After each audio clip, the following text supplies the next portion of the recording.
This week on Altered Geek Unleashed, we discuss the Muppets, Heroes Reborn, superheroes, TV shows and their revivals, tech, water on Mars, people, and more. So get tuned in to Altered Geek Unleashed. Hey, this is Steve Bloom, and you are listening to the Geekcast Radio Network. You're tuned in to Steve Megatron on Altered Geek Unlimited.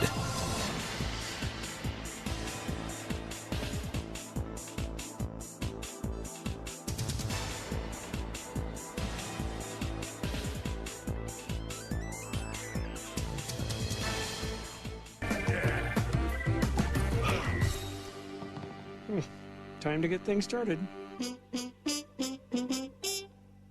Hello and welcome to Altered Geek Unleashed. I'm your host Steve, Megatron Phillips, and joining me this week into the geek land of geekdom is TFG1 Mike and Mighty Tim. What's up? Oh my god, I'm podcasting again. It's a miracle. Mike has this new cardboard box called his own room. 600 square feet. One body, 600 square feet. Yeah. In a podcast booth. Yeah. So if everyone notices any change in my voice, it's not my voice, it's my surroundings, because there's not much in here just now. I have my desk, obviously, my massive 6 foot by 9 foot oak wooden desk, and I have my chair and my crap, what the hell is it called? Side table, but I don't have any other actual furniture in the living room. My shelf is over there somewhere in the other end of the room, but yeah, it's, I tell you, it's really, it's almost difficult going from living with 3 other people to living by yourself, because you're so used to, like for me, I'm one of those types of people that because my vision is so bad, my hearing is extra sensitive. So if I hear anything, like even when I have my headphones on and I have Nickelback blaring full blast, I can still hear stuff around me if something's going on. And I would always, I essentially got whiplash from having to do this. Every time I hear something, I'd take one of the headphones off and look behind me because the kitchen was behind me where my desk was. And now I don't have to do that anymore. And it's like, wow, it's kind of refreshing, but it's like, holy crap, there is nothing going on anymore. You could hear crickets. Yeah, huh? You should have inserted them right there. All right, Tim, what have you been up to? Well, TV's back, obviously. Fall TV season happened last week, and I've just been watched Heroes Reborn last week. Well, watched the first half, watched the second half today, and also been catching up on the last season of Supernatural because I just fell behind and couldn't catch back up until this last couple weeks. And also watching the Muppets, which is wonderful, and I'm so happy they're on TV again. You and I are probably the only ones here that think it's kind of cool. It's great. I love it. I'm not real fond of the concept of it, but it's more so because I want like the classic. I mean, take off the rose-colored glasses, Steve. Take them off. Well, No, I have to also wrong. preface this with, unless it's a show like Agents of S.H.I.E.L.D. or Once Upon a Time, or Shark Tank and Last Man Standing, ABC is dead to me. I hate all of their other scripted shows. I don't disagree with you. I do not disagree with you at all. I just think it's all bad writing on everything. I'm not that I'm not excited to see Muppets come back, because I am. I'm glad that it's getting a resurgence, even though it took a good movie and a mediocre movie to bring it back. Yeah. It's more so I don't necessarily. I would rather see them do like an SNL styled show with it again. Well, see, they did that a few years, almost 15 years ago, and it didn't work, and it got canceled. Yeah. So obviously that form of a Muppet show is kind of dead, so they're just trying new things, and I really like what they're doing because they're still maintaining the integrity of the characters while doing this whole mockumentary style of filmmaking, which I really, really like. I think they're doing a good job. Because I've watched brief moments of it. Is the show formatting similar to like Modern Family and all those other kind of shows? This is more. I don't watch that either. I've seen bits and pieces. Okay, the new Muppet show is actually it's an updated version of the Muppet Show, with the exception of the fact that it's Piggy in the spotlight and she's a late night host. So she's essentially Miss Piggy can essentially be put up with the likes of Seth Meyers and Jimmy Fallon and Stephen Colbert. It's that kind of thing where the background of the show, it isn't a variety show anymore. It's Kermit and Scooter and everybody basically scrambling around to make sure she's happy and she can do her late night talk show is what it is. It's really the Muppet Show from the olden days, except the concept has changed for modern audiences. Because let's face it, unless you're 24 and up in age, nobody's going to remember variety shows like the Muppet Show. No. And like I said, they tried doing that again with Muppets Tonight a few years ago. I mean, when I say a few years, I mean 15. Yeah. And it just didn't work because, you know, like what you're saying, Mike, unless you're 25 and up, you're not going to really like a variety show. And what I like, and like I said before, the characters are still intact. There's no character departures from the Muppets that we know and love. Fozzie's still a nervous wreck about, you know, people liking him, and Kermit's is still laid back as ever, and Miss Piggy is all about her. So, you know, that's what I like, is that the characters are still intact. It's really funny. Legitimately funny. Like, I like the Gonzo mom joke that was in the last episode and how it came back around at the end. I love that. It was great. I love the in the pilot in the first episode, and every time anybody on Facebook or Twitter talks about the Muppets, I always bring this up. My life is a bacon wrapped hell. You can't say hell. Hey, hell. Oh God! When I saw the pilot, because I watched that 10-minute thing from Comic-Con so many times because they put it on YouTube. Yeah. The only part that really didn't land for me was when Gonzo goes off on the style of the show and how he hates it and then he likes it. That's the only thing that didn't land for me in the actual show, but it's still funny. I'm interested to see how they're going to incorporate Ralph at some point. I know he's there. Or Walter, even. Because that's one complaint I hear from people who really liked that first recent Muppet movie with Jason Segel is like, where's Walter? Where's Walter? Because they made such a big deal about him in that first movie. Oh, God. I can just see it now. ABC and Disney are going to create this new craze, and they're going to have books and cereal boxes and everything. Where's Walter? No more where's... To hell with Waldo. We don't give a crap about where's Waldo anymore. It's where's Walter now. Oh, jeez. I mean, I could take or leave Walter. He was fine in the first movie, and he was okay in Muppets Most Wanted. But the second movie was just... I'm sorry. It seemed like a cash grab to me for them. They don't need to do a cash grab for the Muppets. They just don't. And I think losing Jason Segel, I mean, I don't know why he left. I have my theories about it, but I think losing Jason Segel really hurt that movie. I think it probably could have been better if he was still attached to the second movie. You can tell how much he likes the Muppets in general because, like, even like forgetting Sarah Marshall, he had the whole Muppet thing going on. Yeah, in part of the movie, and then he's in that movie, and it was so solid with him in that film because you could tell he really loved the characters. Well, if you listen to the writer and director commentary on the Blu-ray, I mean, like they're like him and his writing partner who co-write the movie with him. they're like going off about this episode and this episode and this episode. You could tell they really loved it. And Muppets Most Wanted felt, I still liked it, but it felt off. Yeah. It just felt like a redo of Great Muppet Caper. Mm-hmm. So. That's because Disney's not good at producing anything that isn't Star Wars or Marvel. Ain't that the truth? And technically, although I do love the first Jason Segel Muppets movie, technically that's a ripoff of the Muppet movie. You're talking about that very first one. The one with Joan Cusack.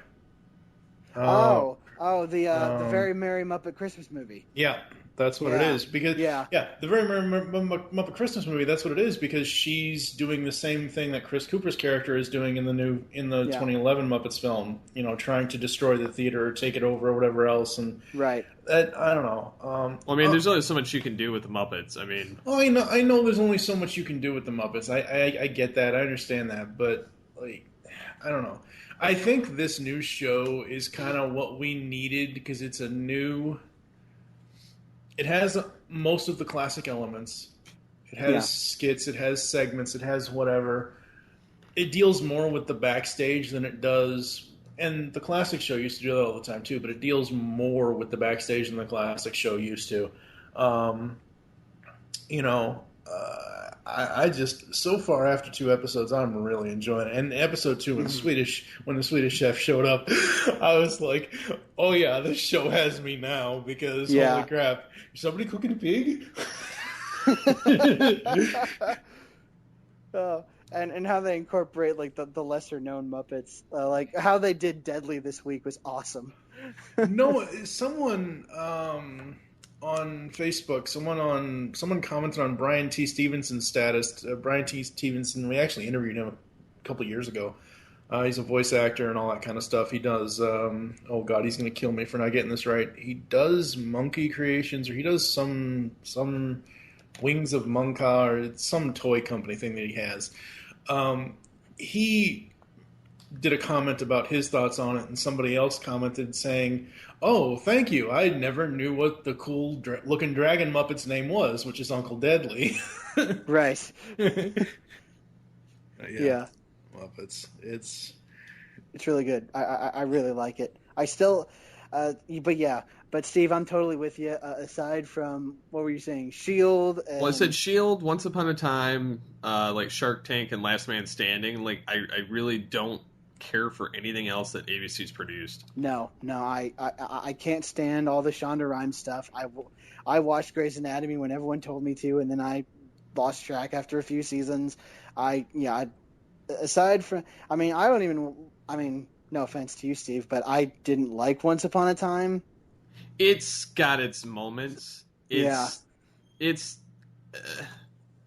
they're finally like changing the status quo on it this season, which is kind of nice, because it's been the same song and dance, villain of the because half the season, the first half of the season, they're fighting one villain, and then the second half they're fighting another one, and it's always like the repercussions after the fact. Well, they flip the lid, and so the heroes are villains and villains are heroes. So I guess that could be good. It's a completely new dynamic. That's cool. They've completely changed it since last season, so it's actually going in a better direction. There was a lot of that show that when they started getting into certain Disney or mythological characters, I was like, I could drop this show right now because of it. But to the same degree, Supernatural's done the same thing. I mean, season 7 and 8 were terrible. And See, 9 and I 10 like had to season pick up the 6. pieces. I like season 6. I don't like season 7 because they can create their own monster. That's fine. But when they start making them vulnerable to washing soap, Well, season 7 and 8 were bad. 9 and 10, it's been going back into the way the original show was kind of set up. Yeah, and I like that. And so 11 is actually going to be really good. So yeah, I'm excited. Because I've been catching up on 10 because I fell off because I just got busy after the 200th episode, and I just barely caught up this week in time for the premiere next week. Which, to that same token, we did that with Heroes. We watched the whole series and then watched Heroes Reborn. And, because the first episode's actually the first 2 episodes. Yeah. We watched those earlier this week, and then we caught the new one tonight. And it's slowly piecing things together, and there's still callbacks to the old show, but there's also, they're filling in some of the gaps, so I'm really enjoying the show. Yeah, I'm enjoying Heroes Reborn much more than I thought I would at this point. I haven't seen tonight's episode yet. Well, I think with this, because one, you have the 13-episode season. Yes. So you figure there's already at least 9 episodes that are missing that would have been filler. Yes. And then you also figure that it's actually going to keep the pace going, whereas it kind of got stale and stuck in some points of the old show. Mm-hmm. Plus, some of the abilities they gave some of these people were causing it... technically, Hero could have rewrote the entire show at any given point. Sure. That's but why kept having him every few episodes have problems, and then with this show, he's of course going to be back, but he's only going to be in 3 episodes of it. So is he only in 3? Yeah, I checked the IMDb. He's only in 3. Parkman's in 1. Angela Petrelli's in 1. Well, the Haitian says he's in 6. Okay. Yeah. That's the other thing that's got me confused. I mean, if you've watched it, you'll know what happened. I'm wondering if there's either... Spoiler alert, people. Yeah, I'm wondering if there's either somebody that reverts it or heals or something, or it's a flashback. I'm not sure. It's one of those 3, but... Yeah, I mean, with this show, they could do either or, because they've done all those in the old show, so... I will say I'm enjoying the new powers that they've given some people. Yeah. Like the kid that can teleport by touching something. Yeah. Whereas Hero had to use his teleport with his time travel type thing, but this is different entirely. Well, they always had multiple abilities. Like people had multiple abilities, because I always thought that Nathan, when he flew, had some form of regeneration, and that's why Claire got that power. Because he had to have some form of regeneration, or otherwise, if he flew, his whole body would explode. Not necessarily. He didn't have the regeneration. The gene changes each person individually. Yeah, that was I know that, but it's just that was always a personal theory of mine. I will say that this 3rd episode, though, they will touch on an altered version of the regeneration. Interesting. And there's not spoiling anything. There's some powers that come back into play that were in the first season of Heroes, that the way that they pull these off are actually kind of ingenious. And I think that has to do with the technology being better, because they can actually pull, because when they were trying to do time travel and stuff, the reason why that Hero would do that that squint thing is because they had to zoom in and then move the scene to another location. I will say it's because he needed cataracts. Well, with this too. kid though, they've the animation for it's better when they teleport him, or the CG, and then the regeneration, you actually get to watch it happen. Oh, that's cool. Whereas before, it was like a gradual fade in type thing that they did. Yeah, you get to actually watch pieces, go back together. The most awful one to me still is when in season 2, when Claire cut her toe off and it grew back, and the thing just pops up. Yeah. Oh my gosh, that was so bad. Yeah, the way that this works, I'm not going to spoil it. It's really cool how they do this. Sweet. I can't wait to watch it. But yeah, I watched the first 2 episodes. I liked them more than I thought I would. I thought I would just be like, oh, this is stupid. They're redoing what they did before. And obviously they have to, because it still has to be Heroes. But, I'm liking it a lot better than I thought I would. And, yes. And I'm looking forward to seeing it out through the rest of the season. And who knows? We may get a Heroes Reborn Season 2 if this is successful enough. I was reading that apparently Tim Kring and NBC decided to do, when they decided to revive it, because he's been wanting to bring it back. Sure. For obviously, years. because it's his baby. And then NBC's like, hey, we could use another superhero show. Because everybody else has one. Yeah, they don't have one. They are the only, this is their thing, isn't it? Because CBS has Supergirl, the CW has got, their half of the Flash, network. Arrow, Legends of Flash. Tomorrow. Yeah. And Gotham is on Fox. Yep. Yeah. And with this, it's an original property, for one, so NBC already kind of owns the rights to it. And then the nice part with this is the reason the show got canceled initially is because people were downloading the show more than actually watching it live. Yeah, that's what I did. And I did the same thing because I don't watch commercials. And my wife and I, when we were sitting down to watch it tonight, we were like, do we want to watch this right now, or do we want to wait till next week when we can download it without the commercials in it? And I told her, I'm like, as much as I want to do it that way, I'm like, I'd really like to help the ratings on this show. Sure. Well, because I know that last week it had a 6-point-something million viewer, which was less than what they forecasted, but it was good considering that they had, I guess, an NFL thing going on and a couple other shows. And a 5-year break at that, too. So it's been 5 years since Heroes originally came on. Yeah. Yeah. Okay. Okay. So I'm sorry to interrupt, Steve, but when it comes to the ratings, the way that the television networks garner ratings and get ratings nowadays is completely different from 5 years ago. It is. They take into account the downloads on iTunes and things like that now.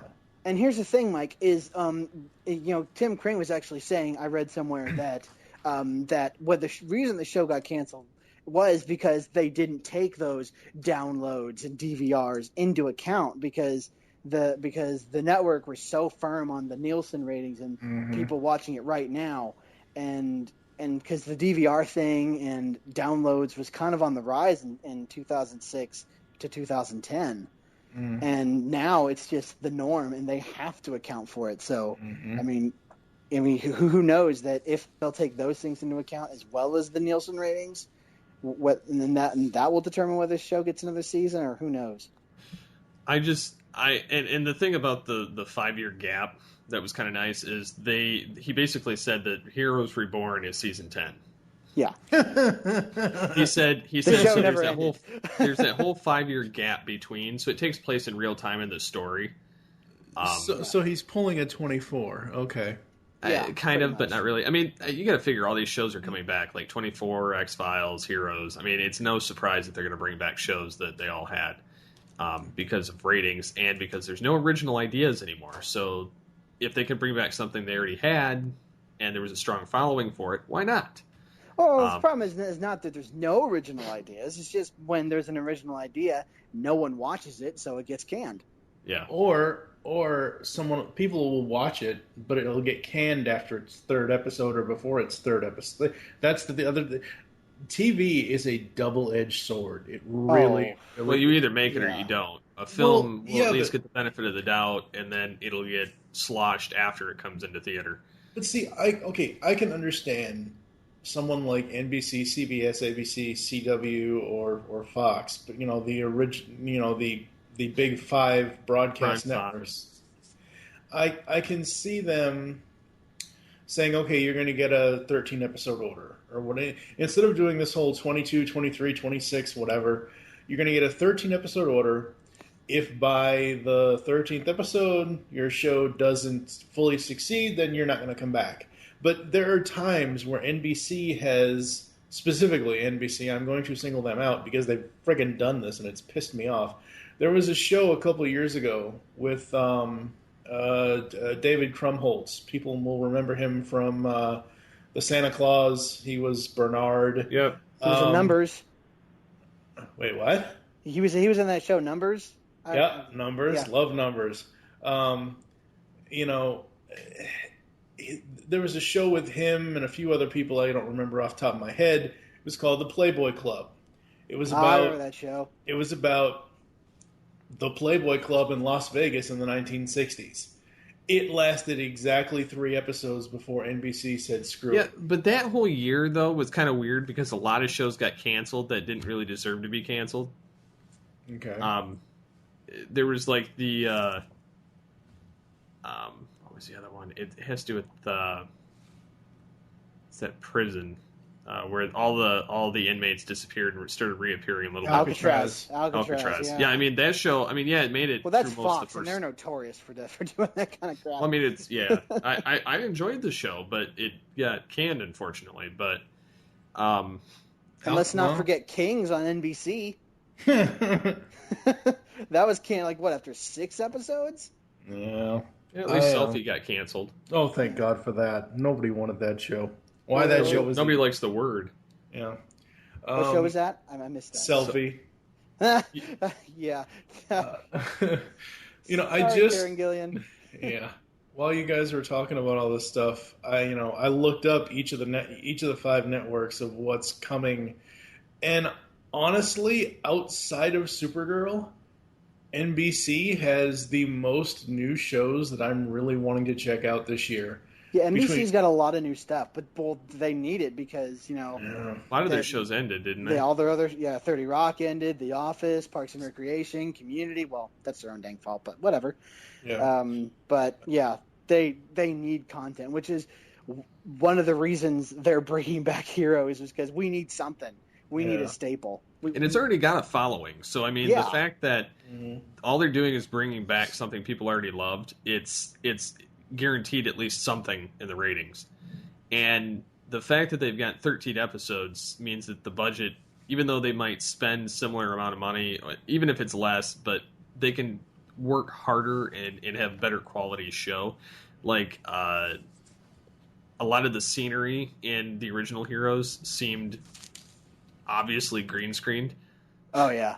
Whereas this, it looks more on location stuff. It doesn't look like any of it's green screened.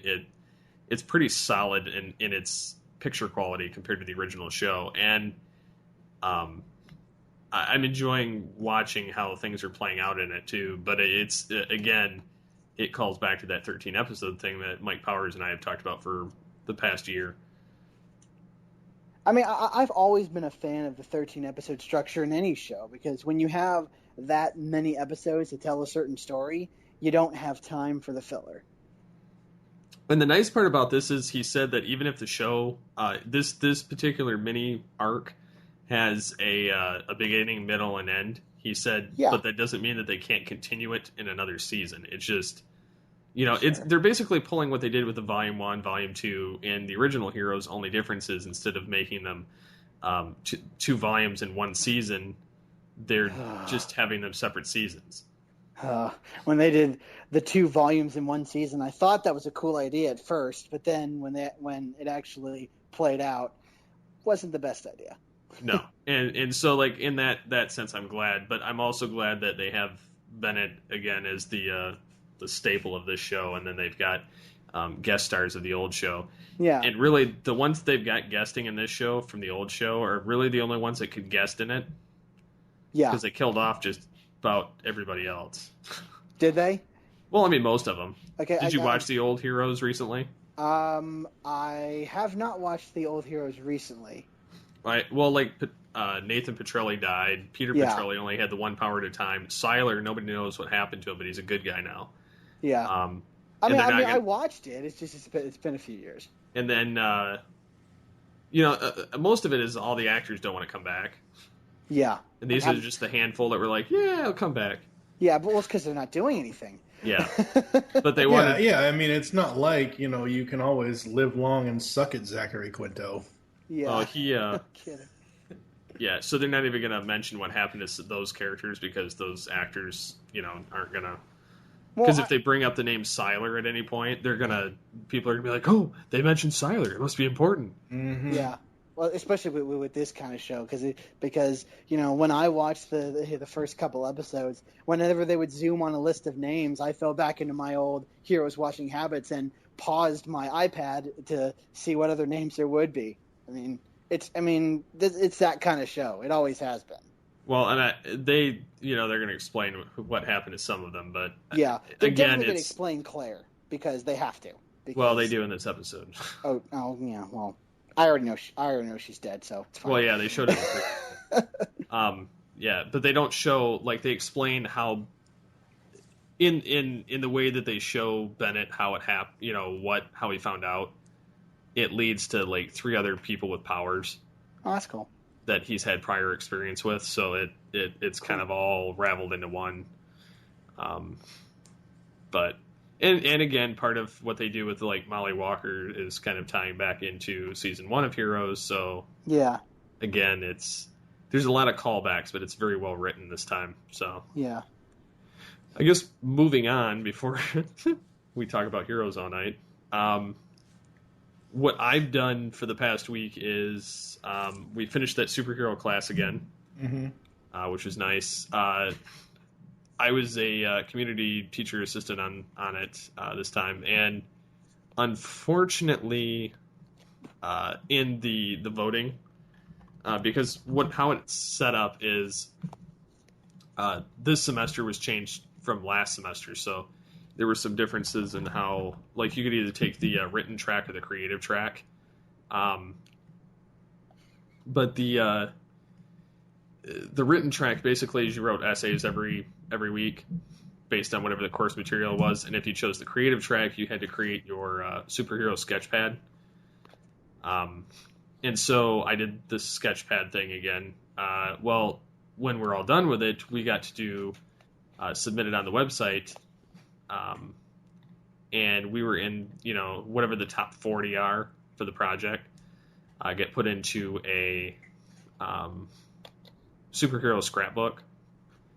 So I think it's basically the top 20 of the creative and the top 20 of the analysis, which is the written. Mine barely made it. But I think what happened is, because the way that they have the voting set up, you can downvote and upvote, which is not necessarily conducive to a environment where people are supposed to be having fun and showing off what they've done. So it kind of irked a lot of people that were involved with the project. Because, like, for instance, mine had... it had like 8 votes on it, and then it went down to like 0 within a couple days because people were downvoting it. And then it made it back up to 8, so I'm in there. But the one that won, that's got 45 votes, and the other one that's got 41, it's almost like they created like additional accounts, joined it, and then signed, because it's so terrible. The stuff that they wrote, I'm not expecting mine to be number 1 because it's not the most solid, or, you know, as far as like story wise, but it is pretty solid. But some of the ones that were above mine were insanely better than the ones that are the top ones in this project. And they were better than mine, like the art, the story, like everything. So I'm just wondering how the system's not rigged. So we were brainstorming ways to fix it for the next time, like, you know, eliminating where people can downvote, or where they can see what the number vote is. Because I told them our experience with the GCRN wars. If people can see the answer, it's going to be a popularity contest. Yep. And it's going to be a ambitious, you know, me voting, because they want to see a certain one win, because that's what they want. Whereas if they can't see, then it's just an honesty scale, because you don't know what's going on with it and you don't see it. Yep. So I should be getting the art for that soon. That'll be nice. And then on top of it, my media classes, which are bookwork, are boring the hell out of me. I left early the other day. And today we had the teacher back, and he went through his PowerPoint slides. And after doing that, he had us watch another documentary, which I didn't want to watch, so started working on the project from last semester, which I have to edit. Got almost all the editing done on it. It's a lot nicer than when I had it done before. Cool. So, yeah. So who wants to get into the Blitz? I guess we can do that. Let's do it. All right, we'll be right back after this.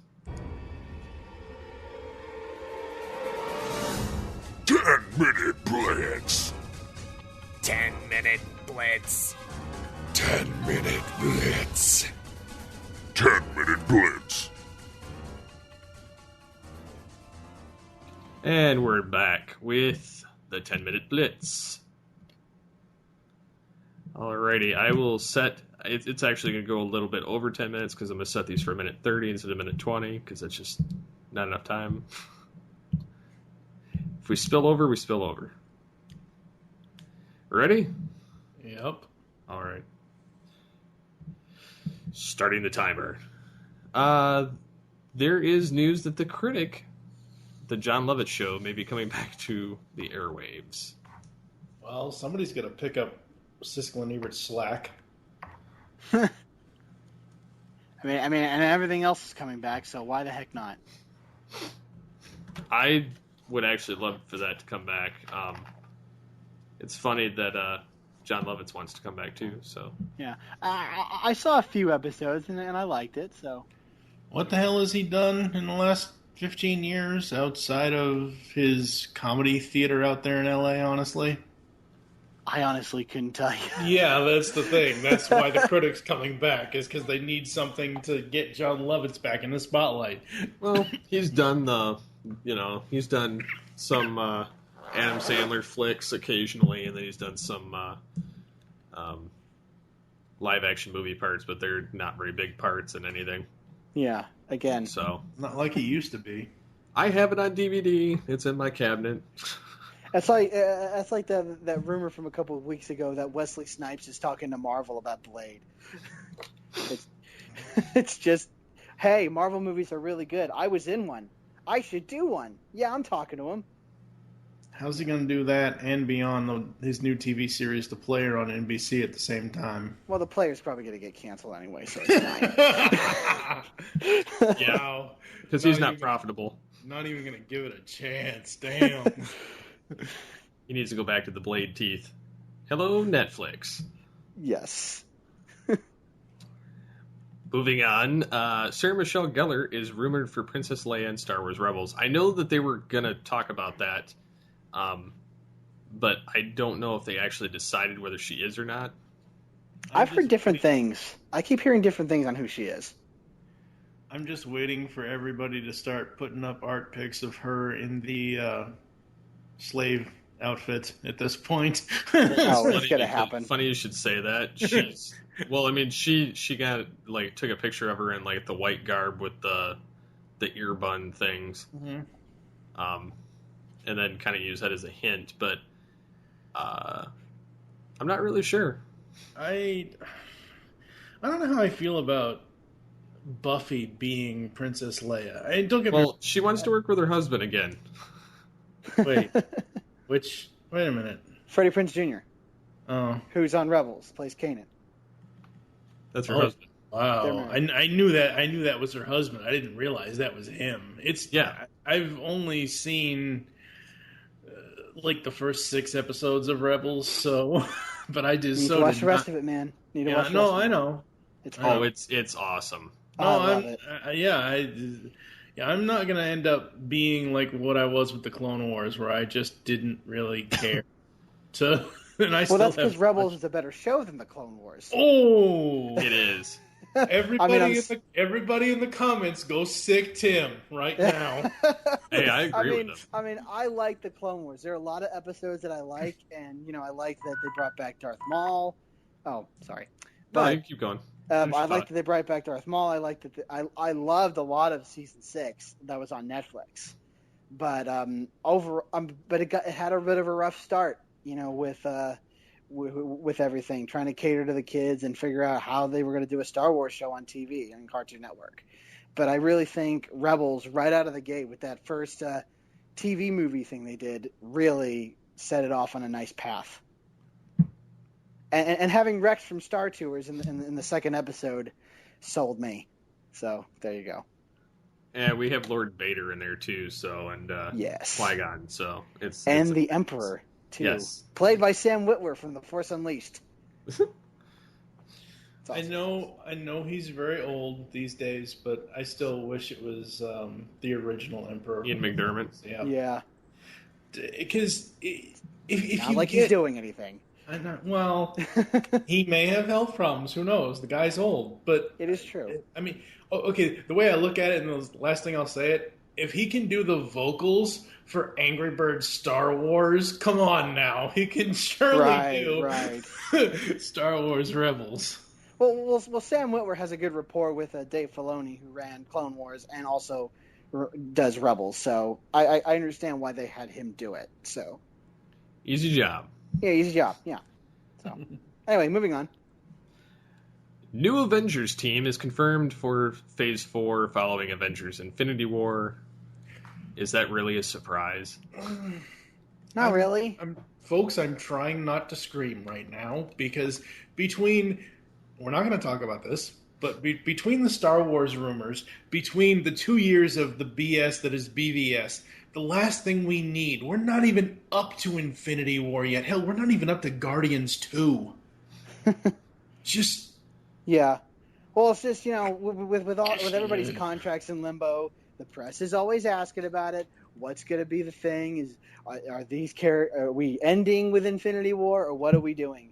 And, they got to give them something. And, they can't say, oh, yeah, this is the end of our story, this phase of the story. But, they got to give them something. So, I mean, I'm fine with it. I mean, that's why they did the end of Age of Ultron the way they did with a new Avengers team at the end of that movie. But, yeah, I mean, it makes sense because it's what they do in the comics. So I'm cool with it. It'll be a nice passing of the torch when they actually get to that point. Yeah. You're going to probably see Spider-Man take more of a leadership role. That's why they're starting to breed all these younger actors to come in to replace the legendary icons. The old fogies. Yep. I just want, at this point with the Marvel Cinematic Universe, I know this isn't going to happen, but this is my wishful thinking here. I just want an Iron Man 4 before Downey says, nope, I'm not doing it ever again. That's all I want is an Iron Man 4. It's never going to happen. Yeah. They're not going to do a Cap 4. This is it. Yeah. They're pretty much staunch in the whole trilogies thing, and that they don't do any more than trilogies. Because, I mean, if they were going to announce an Iron Man 4, they would have announced it at that big Phase 3 thing, which was a year ago, people. A year ago they announced all that stuff. So, I mean, I'm cool with it. I mean, I think we'll definitely see Robert Downey Jr. in other Marvel movies because, he tried to do his own movies and realized he wasn't bankable without Tony Stark. So, Yeah, let's face it. We're not getting a Sherlock Holmes 3, thank God. Yeah, we are. Oh, fuck. They're working on it. Hey, those were good. They're working on it. They're also working on Pacific Rim 2, but that's not happening. It's funny you mentioned that. It really is funny you mentioned that because I said something along, I don't know, today on Facebook, I said something about, I don't know, something to do with the Terminator thing, the Terminator franchise not moving forward.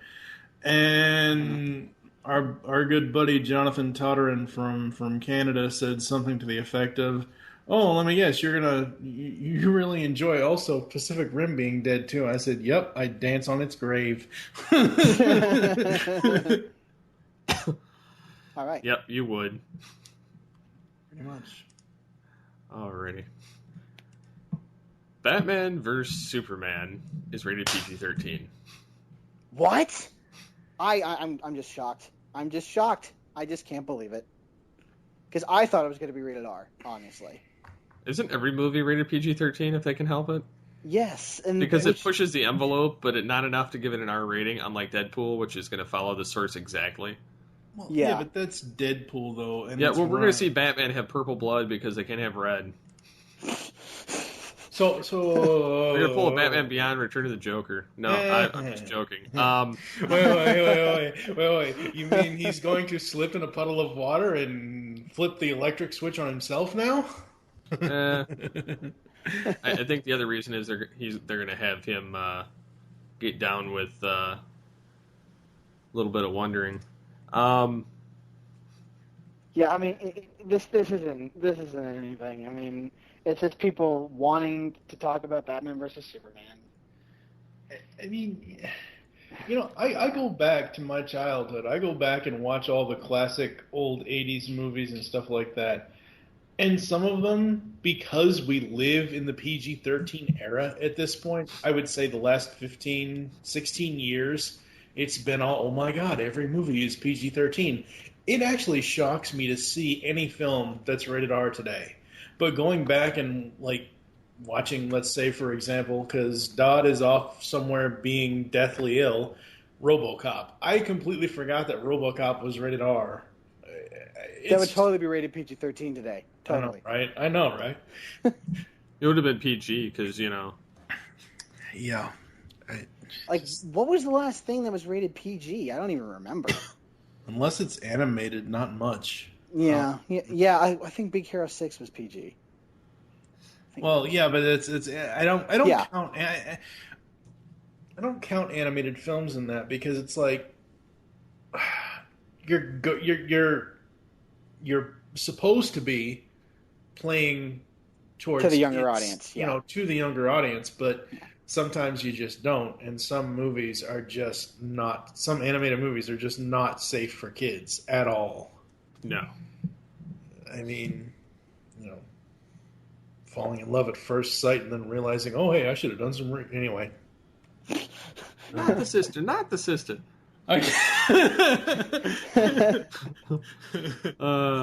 Bad Star Wars joke with dinosaurs. Wow. I'm gonna catch shit for that later. Speaking of Batman, anyone see the rendition of Robbie Amell as Batman or his thoughts of the whole thing? Just because he's not going to be in Legends of Tomorrow, oh my God. I'll be interested to see how they do that because, how is Victor Garber going to be Firestorm? Because this is a tangent here, so sorry, but in the previews for Legends of Tomorrow, when they go to Victor Garber, they always show Firestorm. So I don't know how that's going to work. Well, they're going to have the other Firestorm. Yeah. They're going to have the Jason Roush character. Oh, are they? Okay.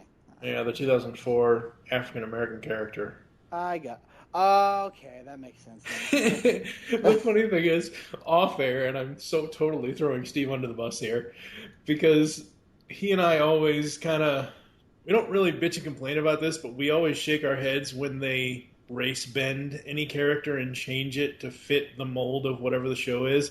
And he's like, oh no, you mean that? I said, no, it's two separate characters. He's like, oh, okay. Nice. But anyways, as far as like the Batman Beyond thing, I would be down for that, and I could actually see him playing the character. Sure. I think he fits the look and he fits the age group, and he could also do it justice. The only thing I would ask is if they were going to have him be Terry McGinnis, they need Keaton back as Old Man Bruce. That would be the best. I'd love that. You know what the funny thing is? Now that Steve says that, he and I get into this argument about this off air as well. Now that he says Keaton as Old Man Bruce, now all I can think of is no. Pull a switch here. Have Friedel as Old Man Bruce, and then have Keaton as Alfred. It just wouldn't work. I know it wouldn't work. I know it wouldn't work.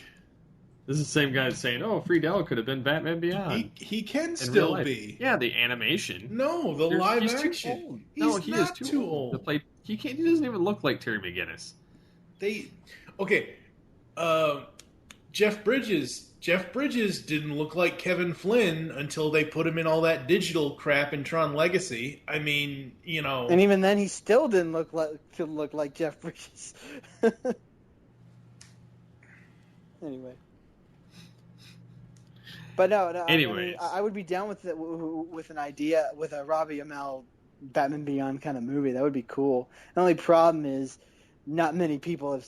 I mean, we've all seen it, obviously, but not many people have seen Batman Beyond. That's the only problem that they would run into, I think. I don't know, because the idea of a Batman Beyond live-action film has come up several times before in the last 15 years. And not to mention, in the comics, Batman Beyond's been pretty frequent in the last 5-6 years. I really liked the Batman. Well, what Batman Beyond comic was that? I read one a few years ago. It was really good with older Dick Grayson. It was awesome. That was the Kyle Higgins run. Yep. Yeah, it was really good. I really liked it. Yep. Yeah. All right. Moving on, we have Doc Brown returning in the Back to the Future 30th anniversary DVD. Yep. Doc Brown's been back a lot lately. He looks a lot better in that promo than he has in at least 3 years. Every time I see Christopher Lloyd, even though he's not in the Doc Brown persona, every time I see him, it's like it's like because he's getting older, he's embraced his full-on Judge Doom persona, because every time I've seen him, he's bald. Well, he is like late 80s, early 90s. I understand that, but it just, I don't know. And what better time for a Roger Rabbit reboot? No, shut up. Don't give them ideas, no. You know it's coming, Mike. You know it's coming. It better, as long as it's not a prequel like it was gonna be. Oh, God. Yeah. But no, the Doc Brown thing was very cool. Yeah, it was really cool. I really like that they put him in the outfit, and then he's like spastically getting out of the car, and then he just looks around, and then he goes, "Great Scott!" I just like he's throwing himself back into that character again. It's really cool. I think it's funny that he's just, even though he's like so old, and you can tell it sounds like forced almost at this point, in his vocals, because it's just he's got to hit those registers and with effort. That it's so much harder nowadays because he's so old. Yeah. But I mean, he still plays it off really well. I'm surprised we haven't gotten to... Well, we kind of have, but I'm surprised we haven't gotten to the point yet where he can just go into the future and have, some work done to himself. Like he mentions in the second movie. 20 more days. Oh, God. I look forward to seeing that anyway. I need to see a list of the... features. I don't know if... I have the DVD version of the 30th anniversary set that's coming out on the 21st. I have it in my Amazon wish list. I don't know if the DVD is going to have the same features as the Blu-ray, because sometimes they'll put certain features on certain versions, and Disney's notorious for that.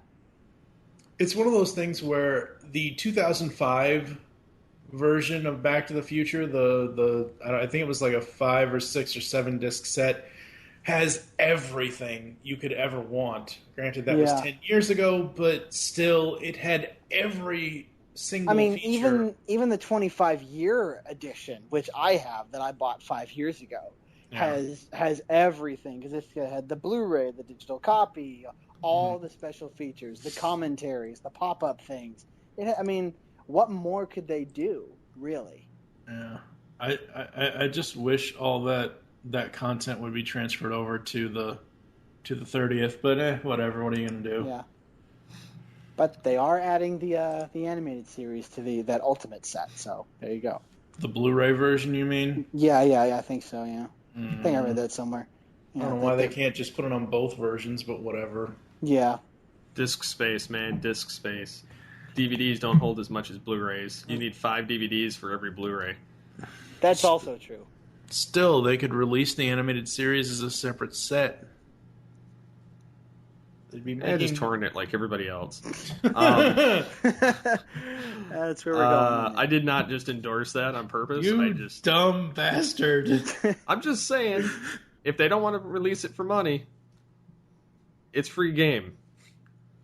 I would pay money. I said would. Oh, crap. Anyways, I'm going to skip the Nickelodeon one. That's just... Yeah.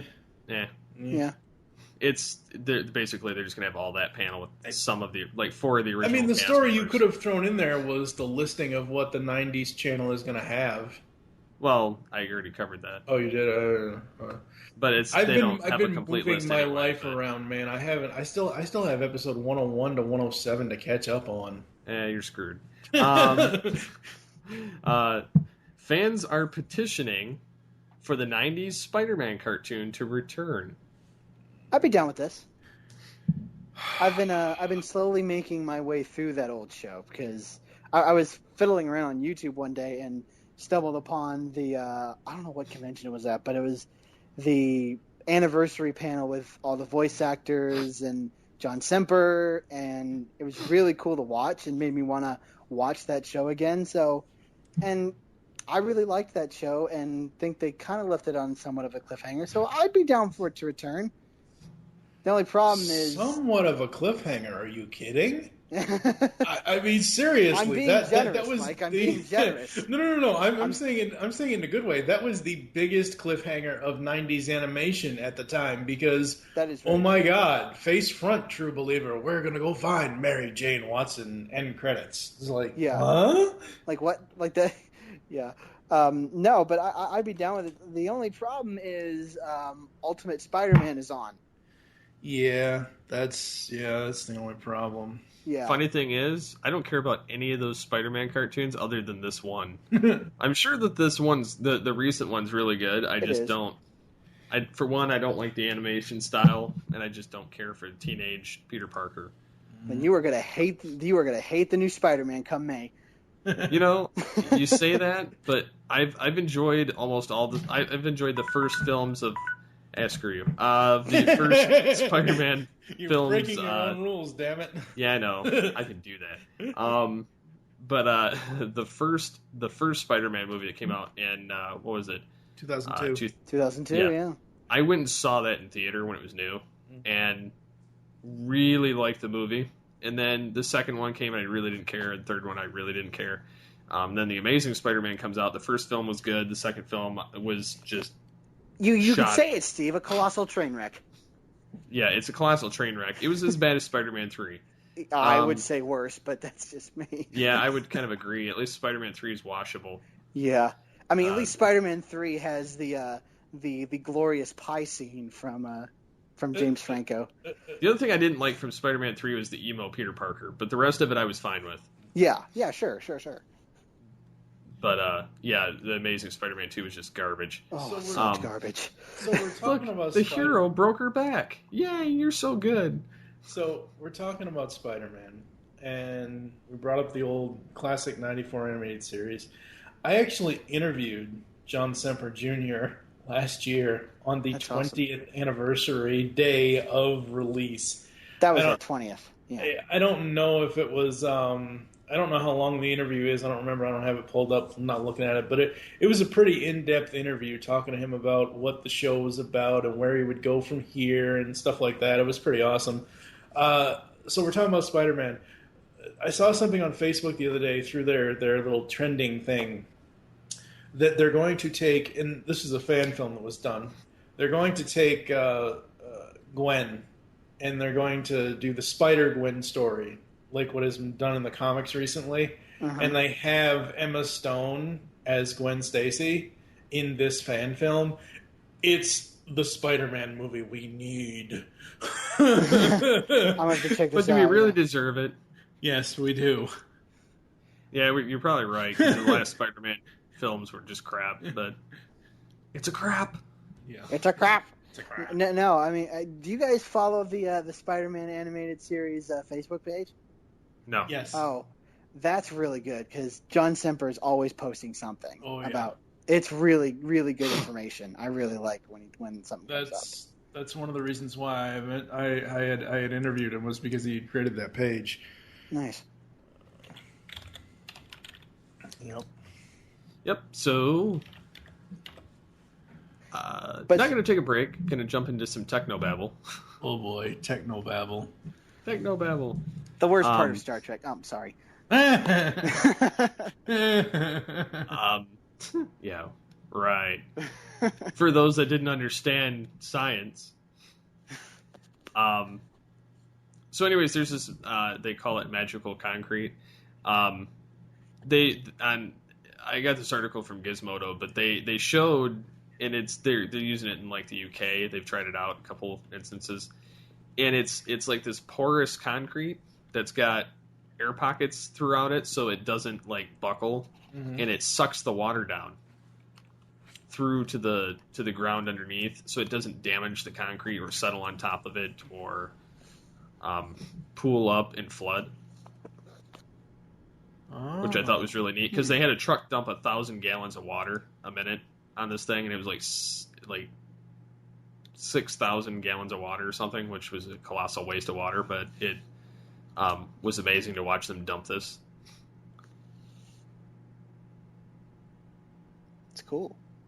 Yeah, it would be. They said the only thing they're working on now is to try and get it so that it works in cold climate, because otherwise it obviously is going to freeze and destroy it. So it only works in warmer climates. Interesting. So, speaking of water, oh wait, we're in TECHNOBABBLE. Technically, water on Mars is not technology. Damn. Well, it technically is. It's TECHNOBABBLE. It was discovered by NASA. NASA created the internet, so It was discovered by NASA, so it counts. Great. Yep. We still can't breathe on that damn planet. I don't care if it's like, oh, there's water on Mars. Oh my God, there must be life on Mars. That's great. Well, we're all going to eventually have to leave the Earth, years and years and years down the line. And once it's destroyed, I mean, unless some... Well, that's all the more reason to find a place to live. Yeah.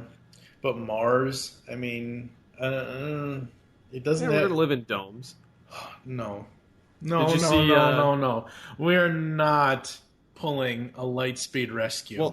Well, I was going to say there's two different instances I was watching that's kind of related to this.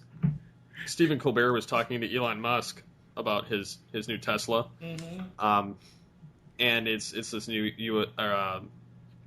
SUV, and it's got a bioweapon defense mode on it. And he more or less asked Elon Musk, he's like, so you're either the superhero we need, or you're a super villain. And he's like, so which one are you? And he couldn't get him to comment either way. But he brought up, he said that the new Tesla, I guess, is supposed to have this HEPA filter thing in there, so if like chemical warfare type stuff, they're like, oh, it'll clean the air, you'll be safe inside your car.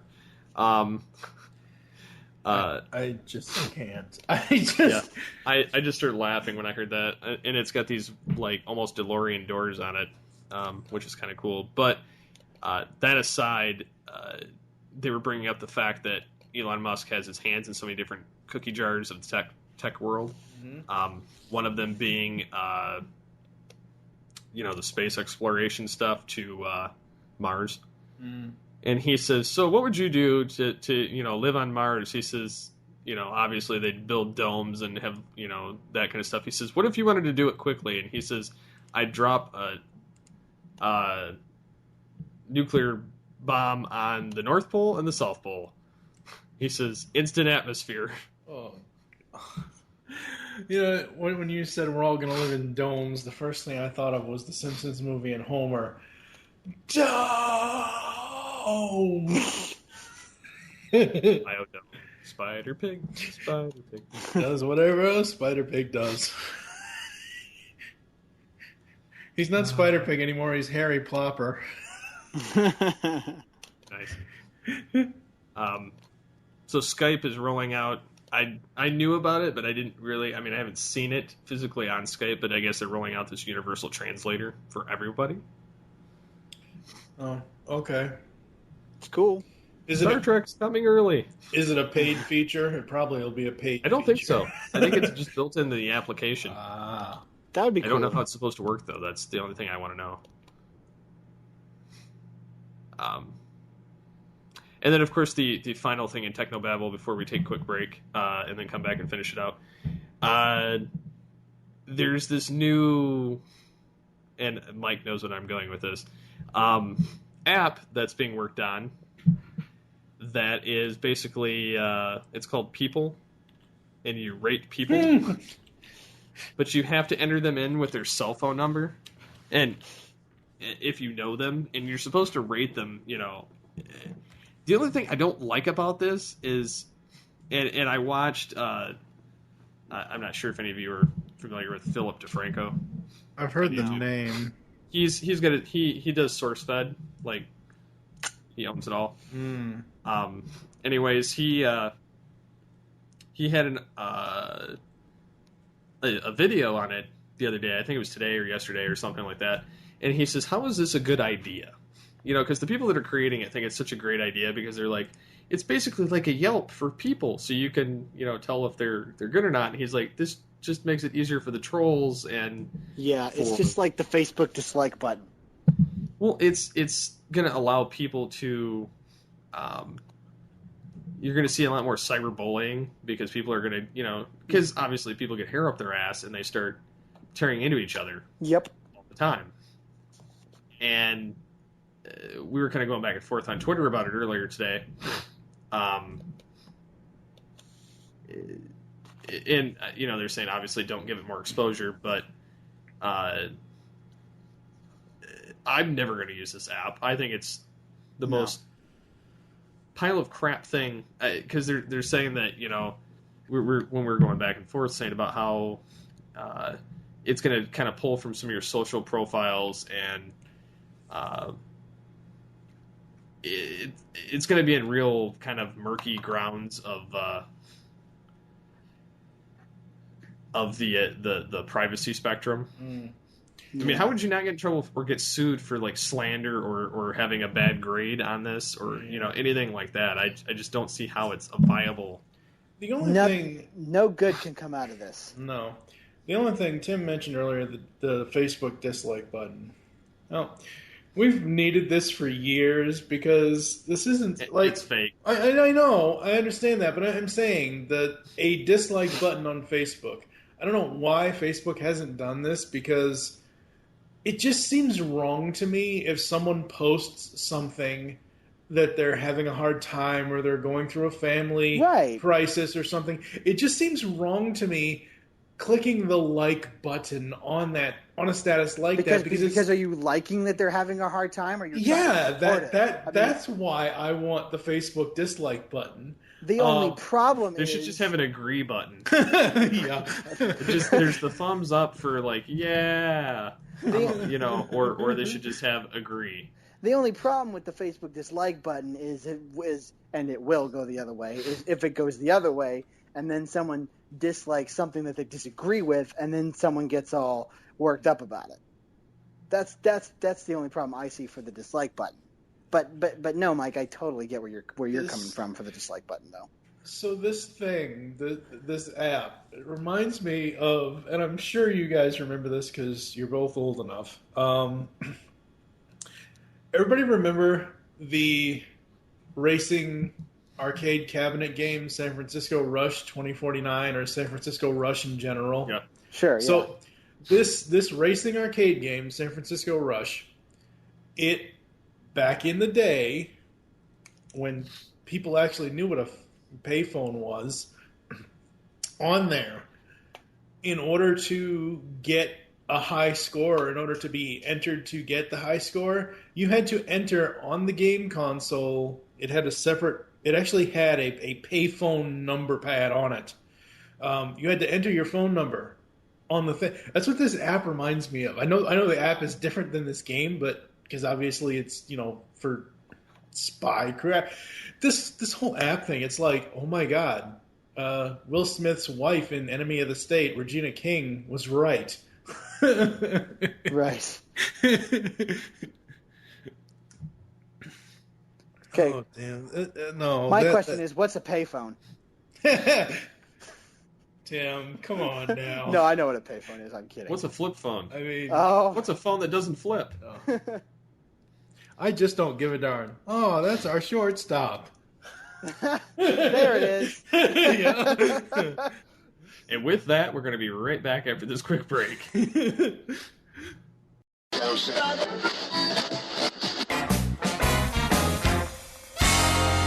Welcome to the Wicked Radio Network.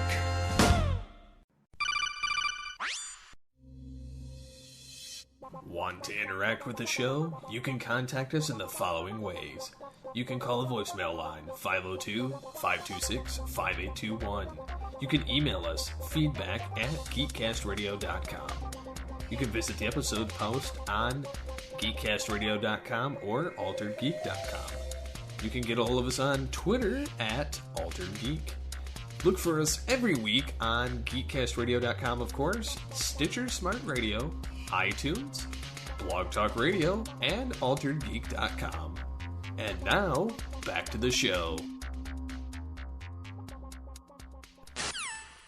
And we're back. Alrighty, so getting into the comments and then the quick superhero-y part of the night. Last week, I kind of mentioned about Heroes, and then Oztron Prime commented about watching Heroes Reborn and kind of likes it with theories. He's betting that Katana Girl is Hero's daughter, with the time travel and everything else. I'm kind of guessing similar situation. I tried baiting the creator of the show on Twitter to see if he would respond, because he was responding to some other things about tonight. But I couldn't get an answer. Or at least some kind of a hint or response, one way or the other. So, who knows? He did say there were multiple parent-child relationships in the show. So. Yeah, and so I said, you mean like Katana Girl and Hero? And I couldn't get a response, so I was kind of sad. Yeah, I mean, I don't know about that. It's just like people saying that John Boyega's character in Star Wars is either related to Lando Calrissian or the kid in Rebels or Mace Windu. I don't know. That's just my thing, though. So, never know. Yeah, I mean, it could be, and I won't be disappointed. But cool. Well, if Boba didn't get eaten by the Sarlacc, at least he can get his revenge if that guy, if that character is Mace's son, considering Mace cut his dad's head off. Well, Jedi they are saying that that Boba Fett might actually be in this movie. Huh. As a disguised, more so as an old man, but like a disguised guy, not wearing the Mandalorian armor. Interesting. That was the rumor. I don't know if it's true. There are a lot of rumors. There's always rumors. I am so far removed from anything Star Wars Episode 7 at this point. Like, I pay attention to the trailers, and that's it. That's all right. What Hayden trailers? Christensen's been spotted for Episode 8, so... Wait, what? No. That's what I've been trying to bring up for 2 weeks. He's rumored for Episode 8, so I'm guessing that if he is in Episode 8, he'll either be a Force Ghost or Kylo Ren's going to, because he's an extreme Vader fanboy, he's going to revive Vader. No. They've already said that he's supposed to, like, Kylo Ren's got this infatuation with Vader and collecting everything that was his, and they're even speculating that part of his helmet is Vader's helmet. Although burnt.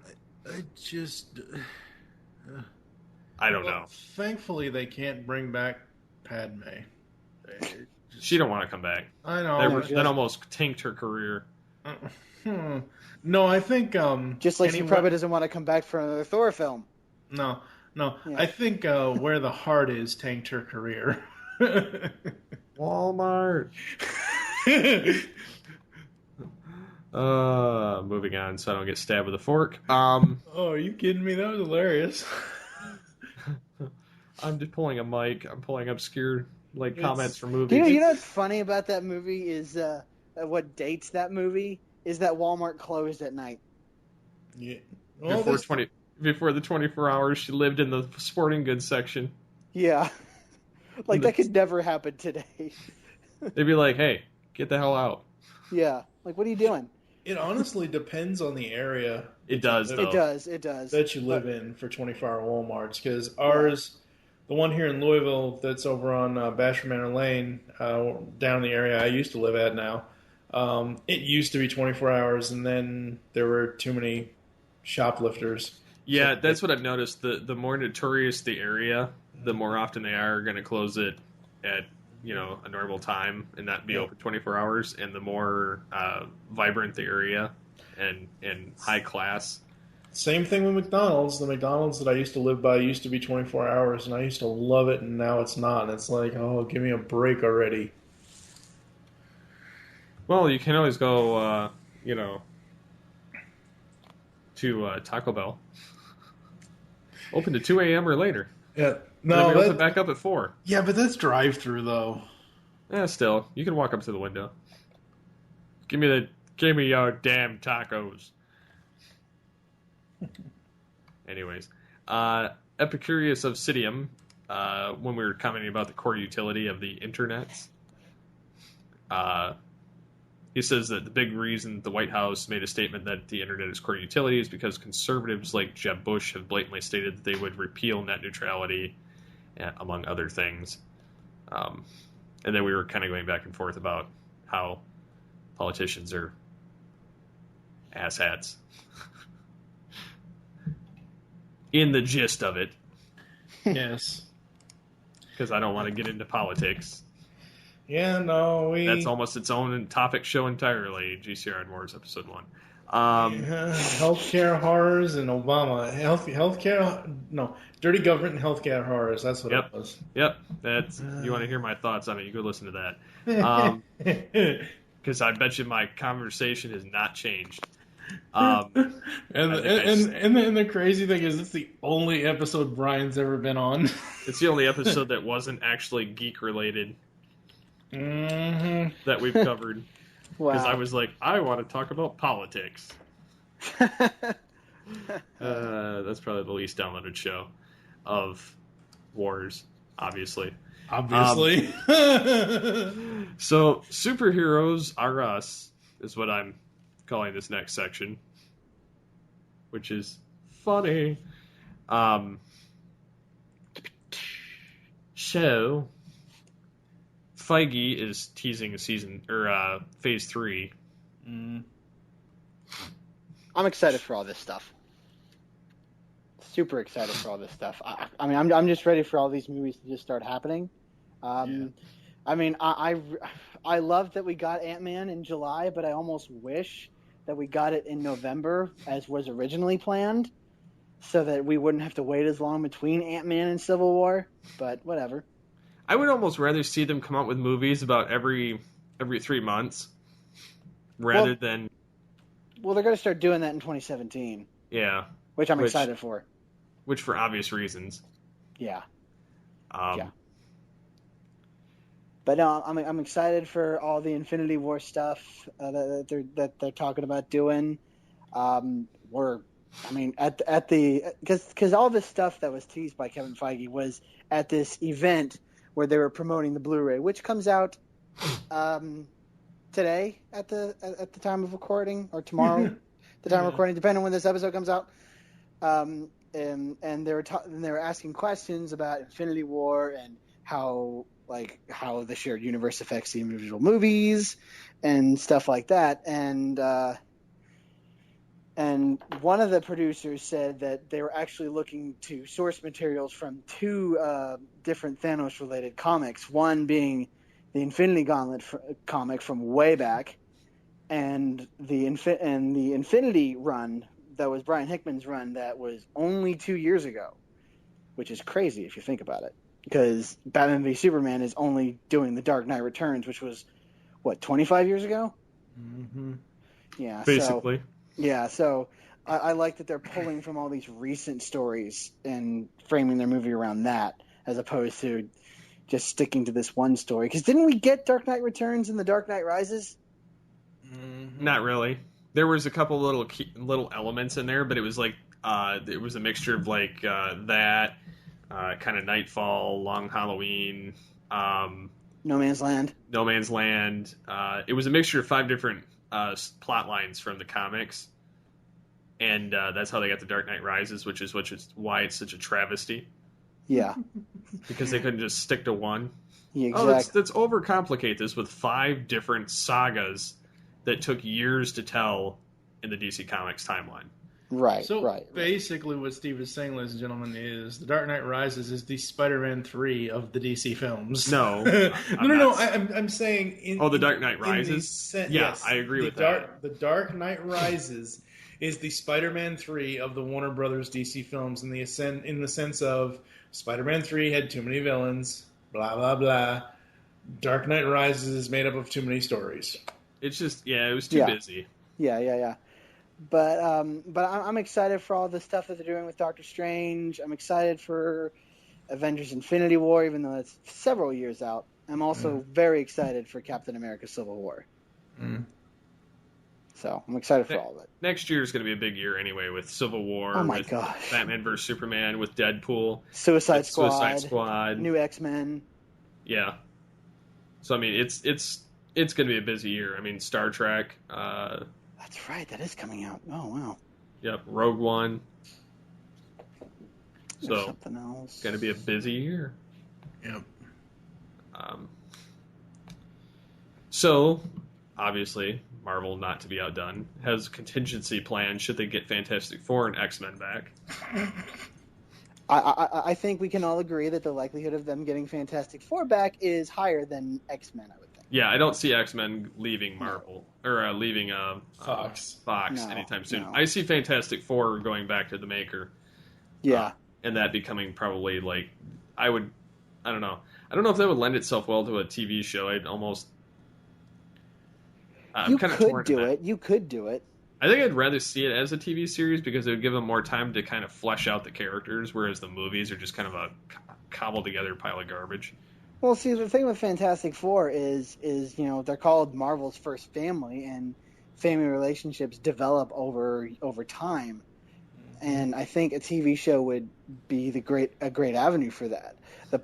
The problem is, with the last Fantastic Four movie is, one, they skipped over the good development time and just, plopped everyone together at the end, and, it was a mess. It was a mess. But I would rather, I want Fantastic Four back at Marvel, not to have the Fantastic Four back at Marvel, but everything else that is under the Fantastic Four umbrella, like Galactus or the Watcher or any of the cool Silver Surfer stuff. I know everyone hates the Cloud, but the best Galactus we've ever had is in Superhero Squad with George Takei doing the voice. I'm very hungry. Oh my. I've never seen that, but You've never seen Superhero Squad with Galactus in it? I've never seen any Superhero Squad. Seriously, what is wrong with you? I just haven't seen it. I still have to watch Avengers Assemble and Avengers Earth's Mightiest Heroes. I haven't seen any of those shows.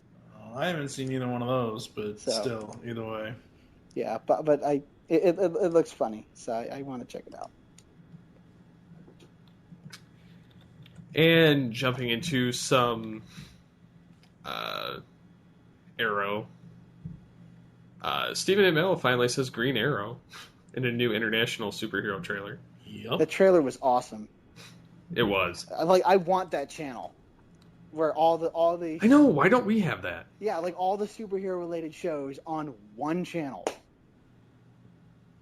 And then have the old superhero show reruns like during the day, like, Lois and Clark, or the old Superman show, the old Batman show, Batman animated series on Saturday morning for the kids. It's awesome.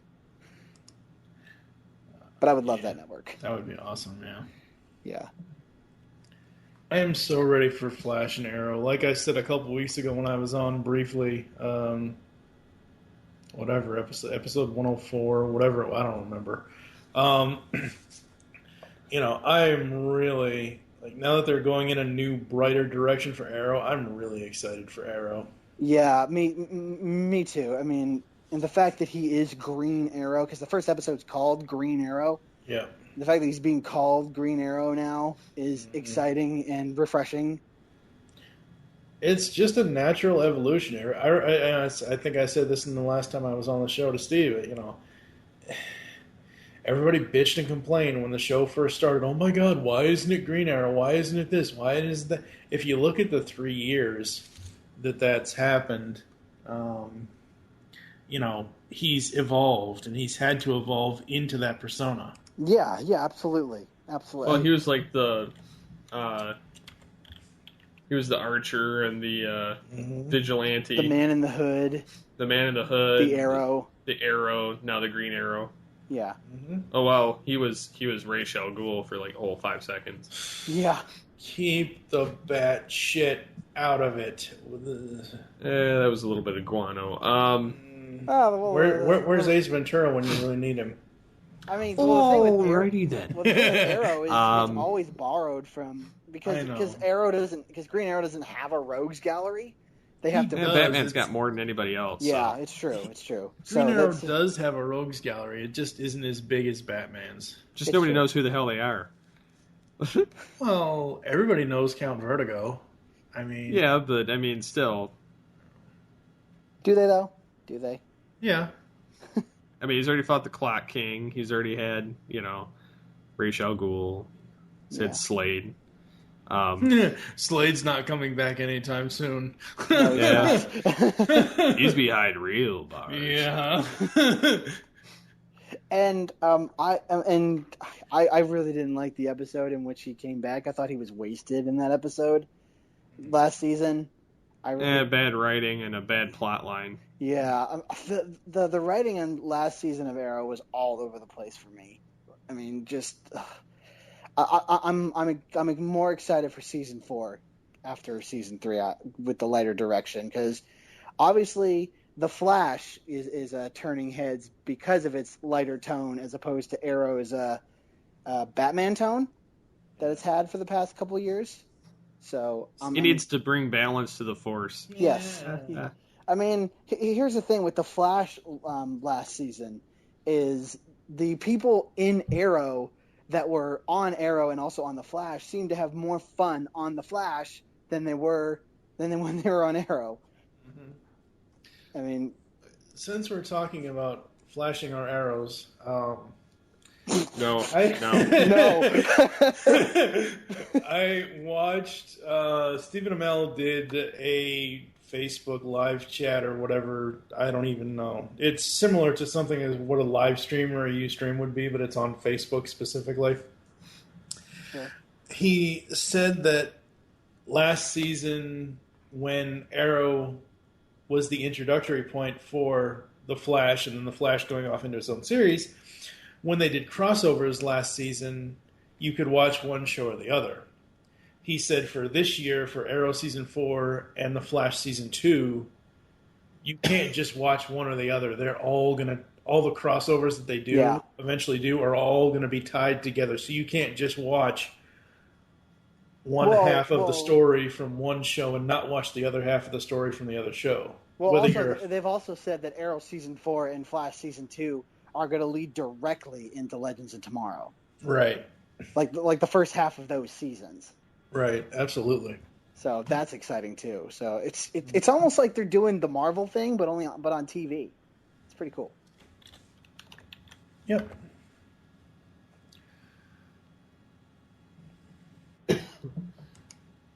So yeah, with the Flash, I mean, they've already introduced they've introduced Zoom, who's like a blue Flash.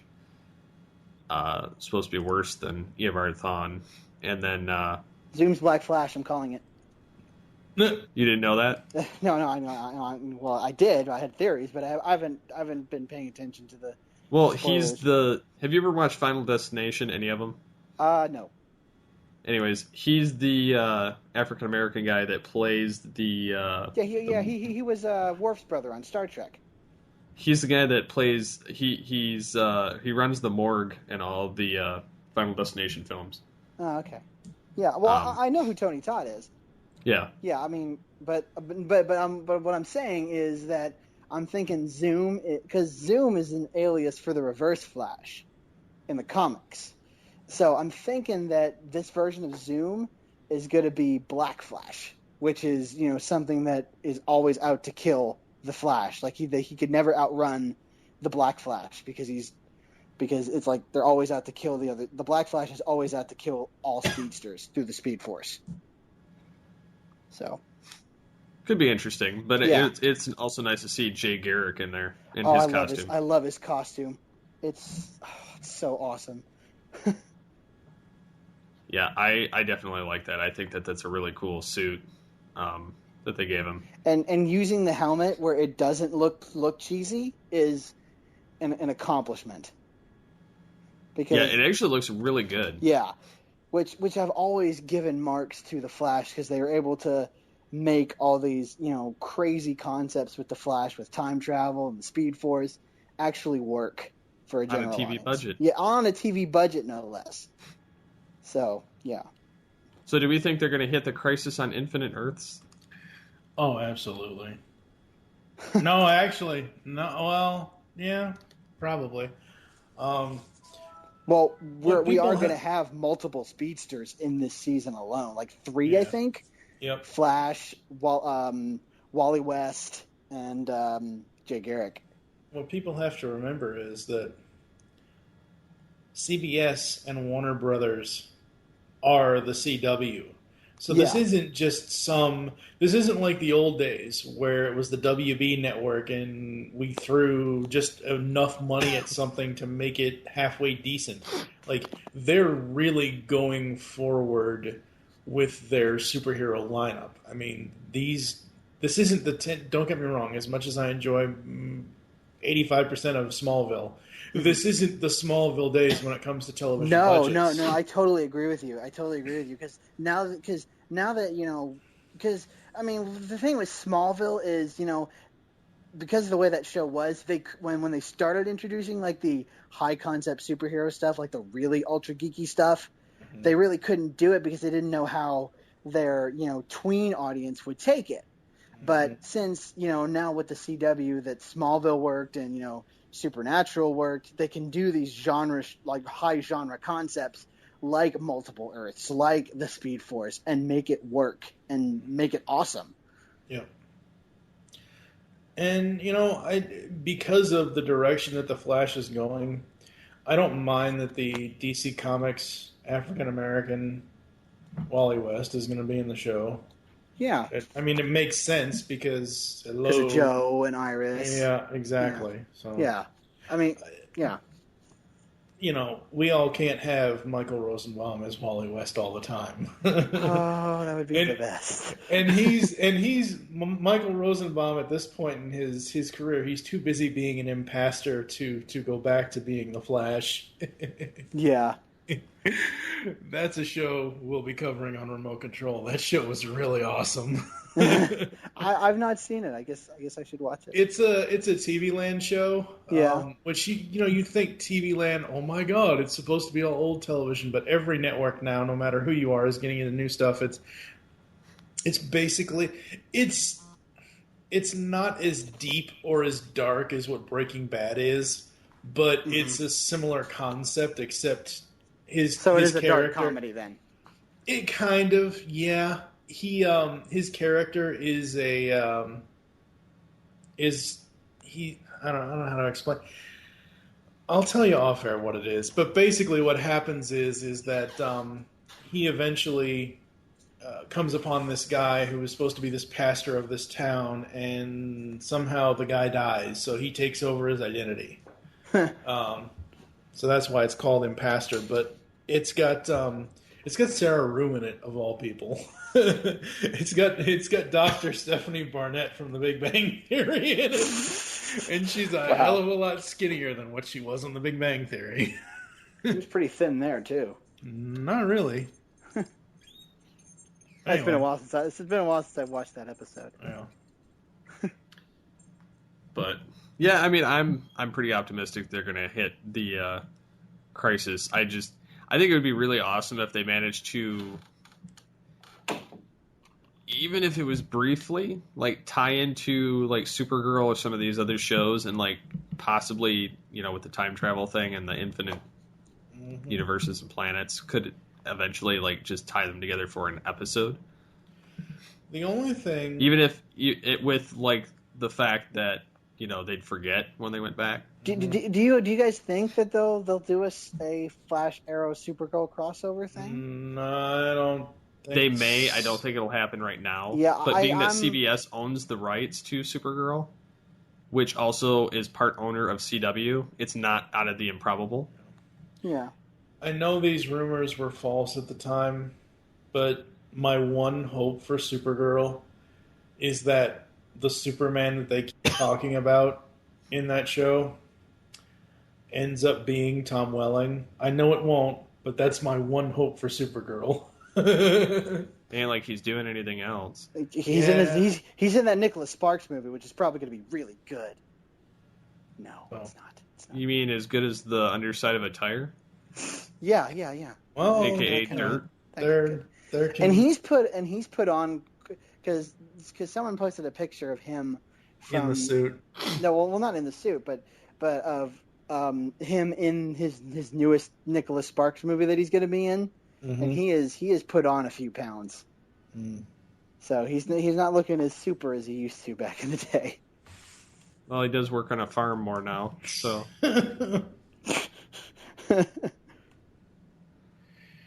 I'm not saying anything bad about it. I'm just saying that's, Right. So, anything you guys want to bring up before we close it out to promote? Showtime Synergy's coming back. The Pullbag is coming back. M-Wire is going to be on the road to episode 150. Tooncast Beyond is getting a Halloween episode this year, seeing as how I finally watched the full season 1 of Gravity Falls. So that's what I got going on.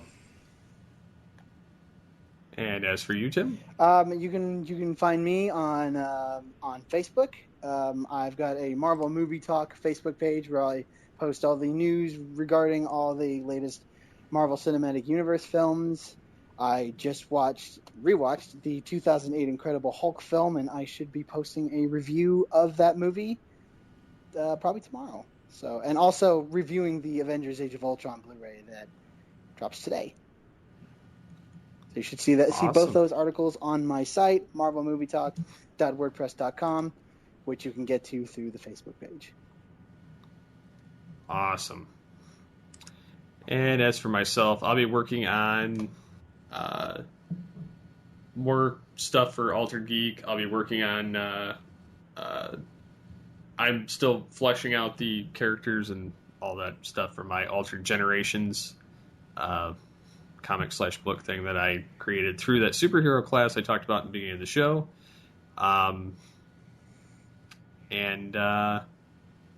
Yeah, I'll be working on my short film and doing a lot of other stuff with the site. So you can reach me on Twitter at SCP21. And you guys? TF2 and Mike. Mighty_Tim. So until next time, get Altered, get geeky with the Altered Geeks.